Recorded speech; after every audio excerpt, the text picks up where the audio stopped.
Hello student, how are you? I am Amit Kumar Tripathi. I am going to teach you about the distributive pronoun. So let's start to know about the distributive pronoun. Distributive pronoun. Distributive pronoun. विभागसूचक सर्वनाम. विभागसूचक सर्वनाम. विभागसूचक सर्वनाम. क्या है? विभागसूचक सर्वनाम. अब विभागसूचक सर्वनाम क्या होता है इसके बारे में जानकारी प्राप्त करते हैं. सबसे पहले डेफिनेशन. डेफिनेशन, परिभाषा. तो क्या लिखने वाले हैं परिभाषा में? Distributive pronoun. Distributive pronoun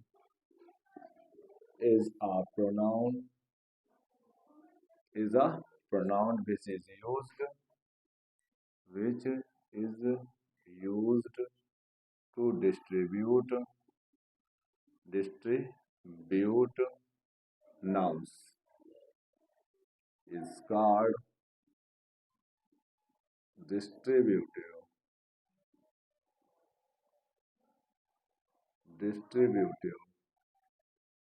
pronoun. Distributive pronoun क्या है? डिस्ट्रीब्यूटिव प्रोनाउन समझते हैं. डिस्ट्रीब्यूटिव प्रोनाउन सिंपल भाषा में समझे तो डिस्ट्रीब्यूटिव प्रोनाउन एक ऐसा प्रोनाउन होता है जो नाउन्स को डिस्ट्रीब्यूट करता है. अब नाउन को डिस्ट्रीब्यूट कैसे करेगा इसको समझते हैं. पहले समझ लेते हैं, फिर पहले सब लिखते हैं कौन कौन से हैं. Such as, each, every. अब एवरी साथ वन होता है इसलिए वन लिख देते हैं ना. Everyone, neither, either, any, none. हो सकता है कोई और हो तो किसी का लिख देना. अभी हमारे पास इतना ही. तो each, everyone, every, each, every, neither, either, any, none, ये सब क्या है? ये है सब डिस्ट्रीब्यूटिव प्रोनाउन. अब ये डिस्ट्रीब्यूटिव प्रोनाउन क्या होते हैं थोड़ा सा डिफाइन करके समझते हैं. जैसे लिखा हुआ है बॉयज. अब हम डिस्ट्रीब्यूट करना चाहें बॉयज जैसा कोई नाउन है, क्या सा नाउन है? कॉमन नाउन है. कॉमन नाउन को डिस्ट्रीब्यूट करना चाहें तो ये हो सकता है इसमें ए बी सी डी चार बच्चे जो है आपस में मिल करके, चार बॉयज आपस में मिलकर क्या बना लिए? चार बॉयज नहीं, चार बॉय आपस में मिलकर क्या बना लिए? बॉयज बना लिए. अब यही इन्हीं बॉयज में सभी को अलग अलग करना, यानी कि सबको एक विभाग के रूप में प्रदर्शित करना, क्या कहलाएगा? डिस्ट्रीब्यूटिव प्रोनाउन कहलाएगा, विभागसूचक सर्वनाम कहलाएगा. आई हो आपने समझ लिया होगा. कुछ शब्द दिए हैं, चलिए इसको एक्सप्लेन करता समझते हैं ये सब क्या है. जैसे मान लीजिए लिखा हुआ है ईच. अब ईच का मतलब समझिए. ईच माने क्या होता है? ईच माने होता है प्रत्येक. एवरी माने भी प्रत्येक होता है. निदर माने ना तो. इधर माने या तो. अब ना तो का मतलब होता है दो में से कोई. दो में से कोई, समझते जाइए. या तो माने दो में से कोई. दो में से कोई. एनी माने कोई. इसका मतलब दो से अधिक. दो से अधिक. नन माने कोई नहीं. कोई नहीं, यानी कि नन माने कोई नहीं. दो से अधिक. दो से अधिक. अब देखिए यहाँ पर किस तरह से इसका यूज किया जाता है इसका बात करते हैं ना. वैसे नन माने एनी माने कोई होता है. नन माने कोई नहीं होता है. इधर माने या तो कोई, या तो कोई नहीं. दो में से कोई नहीं आया तो या तो हो जाता है या तो. और नीदर माने ना तो, और ईदर माने या तो. या तो दो में से कोई, यानी कोई व्यक्ति आता है तो ईदर लगा. दो होना चाहिए तो ईदर लगाएंगे. और दो में से कोई नहीं आया तो नीदर लगाएंगे. एवरीवन प्रत्येक के लिए लगता है, और इधर ईच भी प्रत्येक के लिए लगता है. तो इसमें समझते हैं ईच माने और एवरी माने क्या होगा. देखिए जब लिमिटेड लिमिटेड हो, क्या हो? लिमिटेड हो, तो हम क्या लगा देंगे? ईच है. और अनलिमिटेड हो तो, अनलिमिटेड है तो एवरीवन. इस तरह नहीं समझ में आए तो इस तरह समझ सकते हैं कि ईच का है दो या दो से अधिक लोगों के लिए हम ईच लगाते हैं. दो या दो से अधिक लोगों के लिए क्या लगाते हैं? ईच लगाते हैं. और दो से अधिक के लिए एवरीवन लगाते हैं. इन दो तरीके से हम इसको समझ सकते हैं. दो में से कोई भी अगर तरीका आपको समझ में आ जाता है तो कोई समस्या होने वाली नहीं है. बस इस बात का ध्यान रखेंगे कि each, every, neither, either, any, इन सभी के साथ क्या लगेगा? सिंगुलर वर्ब लगेगा. क्या लगेगा? सिंगुलर वर्ब लगेगा। अब एनी के साथ कुछ पोजीशन में प्लूरल और कुछ पोजीशन में सिंगुलर लगता है, लेकिन बहुधा जो है सिंगुलर वर्ब ही देखा गया है। और नन के साथ प्लूरल लगता है। नन के साथ क्या लग रहा है? प्लूरल लग रहा है। नन के साथ क्या लग रहा है? प्लूरल वर्ब लग रहा है। आप क्या लग रहा है? प्लूरल वर्ब लग रहा है। आई होप समझ में आ रहा होगा। कुछ एग्जांपल लेते हैं, समझने की कोशिश करते हैं। आखिर में ये डिस्ट्रीब्यूटिव प्रोनाउन ऐसी कौन सी बला है जो समझ में नहीं आती? चलिए, समझ में डाउट नहीं होना चाहिए ना। चलिए कुछ एग्जांपल रखते हैं। एग्जाम्पल की बात करें या रीच की बात करें तो हम कह सकते हैं each of these two boys each of these two boy can solve this question. each of these two boys, इन दो लड़कों में से प्रत्येक, इन दो लड़कों में प्रत्येक कैन सॉल्व दिस क्वेश्चन, इस क्वेश्चन को सॉल्व कर सकते, यानी कि दो लड़के हैं, दो लड़कों में से प्रत्येक लड़का इसको सॉल्व कर सकता है। पहला क्वेश्चन। दूसरा इसी इससे ही रिलेटेड ले सकते हैं या दूसरा ले सकते, एवरीवन। चले लीजिए, चलिए एवरीवन समझते, EVERY, everyone of these students six students know KNOWS knows this rule of making sentence. everyone of these six students, everyone of these six students, इन 6 विद्यार्थियों में एवरीवन प्रत्येक नोज जानता है दिस रूल, यह रूल कौन सा rule? Rule of making sentence, यह वाक्य बनाने के नियम को इन 6 स्टूडेंट में से प्रत्येक जानते हैं।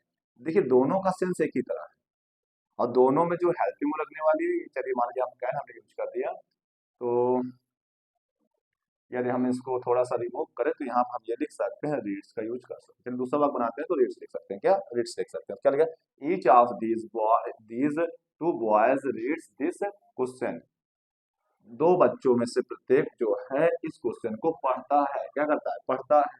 तो ये भी कर सकते हैं। अब यहाँ पर टू बॉयज है तो इसके स्थान पर हम यदि लिखते हैं 6 बॉय तो भी कोई समस्या नहीं है। 6 बॉयज भी लिख सकते हैं, देम भी लिख सकते हैं, अस भी लिख सकते हैं, जो भी आपको समझ में आए लिख सकते हैं। ईच ऑफ देम भी लिख सकते हैं, ईच ऑफ अस भी लिख सकते हैं। इसमें कोई आपको समस्या नहीं होनी चाहिए, इस बात का ध्यान रखिए। ईच क्या बताता है? ईच प्रत्येक को बताता है और सिंगुलर वर्ब लेता है। एवरीवन भी प्रत्येक को बताता है, सिंगुलर वर्ब लेता है। बस यदि दो या दो से अधिक व्यक्ति की बात करेगा तो ईच देखिए दो में भी लग रहा है, लेकिन ये एवरी का यूज दो के लिए नहीं करते हैं। ठीक है, तो आई होप आप प्रत्येक की सिचुएशन में आप क्या लगाने वाले हो? यदि प्रत्येक का सिचुएशन दे रहा है तो ईच और एवरी लगाने वाला। ईच और एवरी के साथ सिंगुलर वर्ब का यूज किया जाता है, प्लूरल वर्ब का यूज नहीं किया जाता। यदि ऐसा यहाँ लिख दिया जाए everyone of these 6 student know this rule of making sentence, तो ये गलत हो जाएगा। नो नहीं होना चाहिए, क्या होना चाहिए? नोज होना चाहिए। क्या होना चाहिए? नोज। चाहिए, आई होप समझ में आ रहा होगा। चलिए इसको इरेज करते हैं और फिर से दूसरे एग्जांपल चलिए नीचे लिखते हैं। आ रहा है तीसरा लेते हैं, क्या लिया है? नीदर। क्या लिखने वाले हम लोग? Neither are two boys, neither of two boys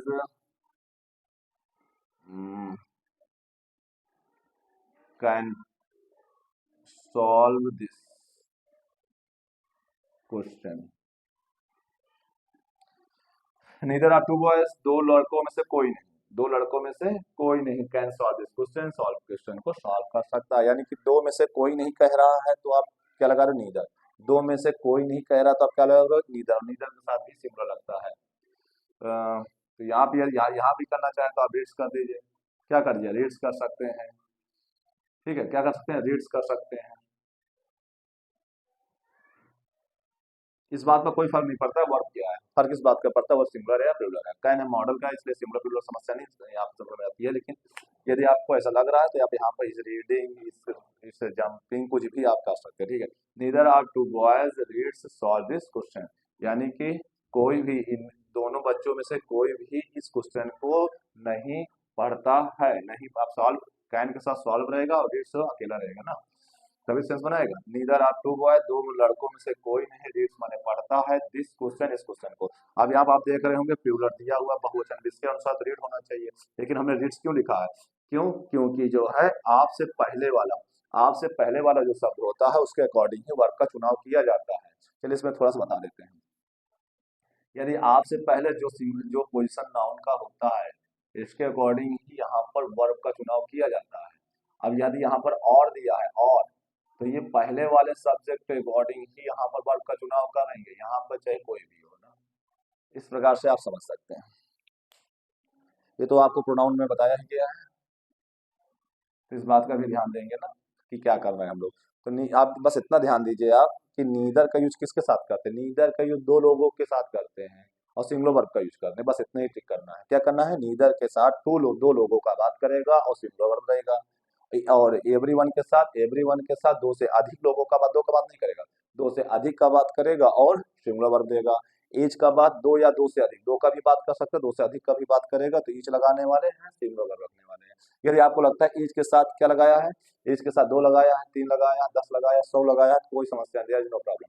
लेकिन अगर एवरीवन के साथ दो दो नाउन का यूज किया, डबल यानी दो नाउन, यानी टू स्टूडेंट्स हो सकता है, टू गर्ल्स, टू बॉयज, ऐसा कुछ यूज किया, दो पेन कुछ भी यूज किया है, तो आप समझ लीजिएगा कि एवरीवन के साथ कभी भी टू नाउन का यूज नहीं किया जाता है और सिंगुलर वर्ब का ही यूज किया जाए, प्लूरल वर्ब का यूज नहीं होगा। इस बात का ध्यान रखिए। ऑफ से पहले वाले सब्जेक्ट के ही शब्द के अनुसार ही नाउन प्रोनाउन के साथ के अकॉर्डिंग ही हम वर्ब का चुनाव करते हैं। यहाँ पर कोई कंफ्यूजन का बात नहीं है भैया, बस दो चीजें याद रखिए।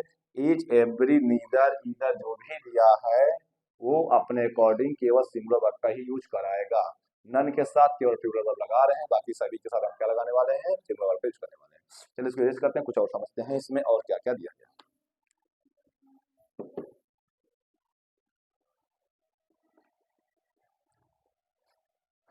अब नीदर हो गया, अब ईदर का बात करते हैं।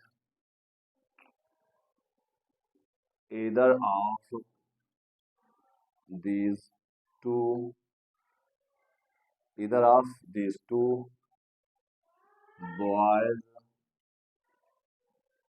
either of two boys goes there, ठीक है, या knows this rule, KNOWS, ठीक। तो इधर आप दीज टू बॉयज, इन दो लड़कों में से, इन दो लड़कों में से कोई गो जाते हैं देयर वहां।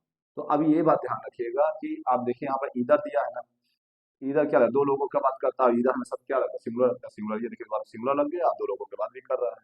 यदि यहाँ पे 3 और 4 हो गया तो ये गलत हो जाएगा। इधर के साथ ये 3 और 4 किया तो ये गलत हो जाएगा, तो वहां पर आपको 2 लिखना पड़ेगा, ठीक है, करेक्शन का हो सकता है। अगर प्लूरल वर्ब का यूज किया तो सिंगुलर वर्ब का यूज कर देना, बस इतने देखना है, बाकी यहाँ पर ट्रांसलेशन थोड़ी बना रहे हैं लोग, लेकिन फिर भी आप समझते हैं ट्रांसलेशन भी बनाना पड़े तो बना सकते हैं ना। अगला क्या दिया? एनी। अगला क्या है? एनी। अब एनी का यूज कैसे करेंगे? Any of these boys, any of these boys can go there,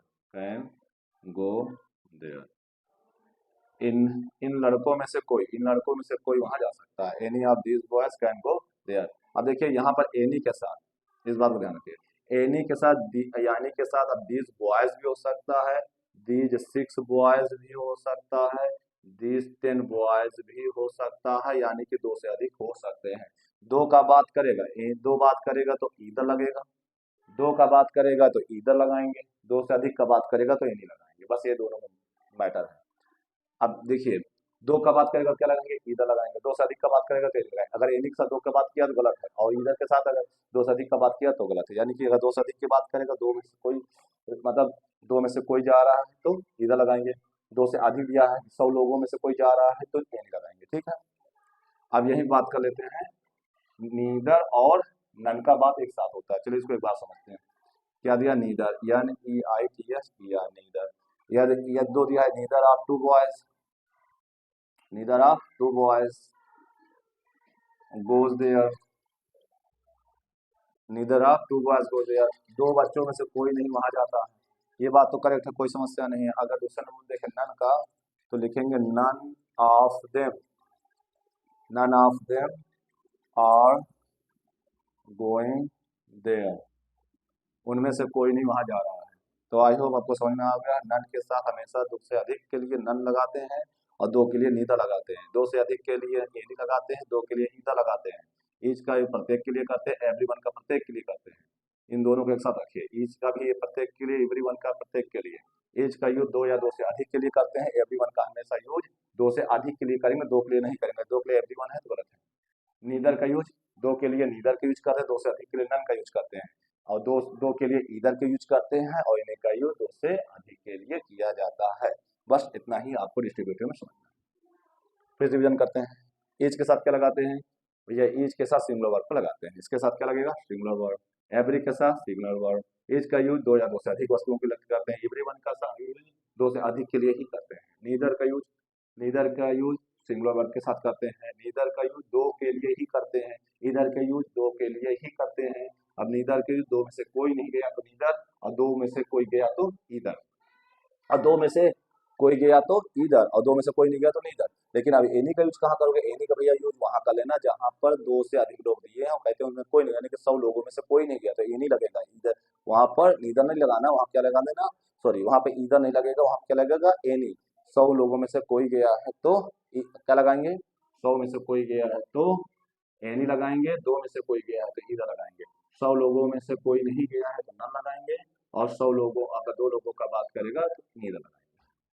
I hope आपको समझ में आ गया होगा।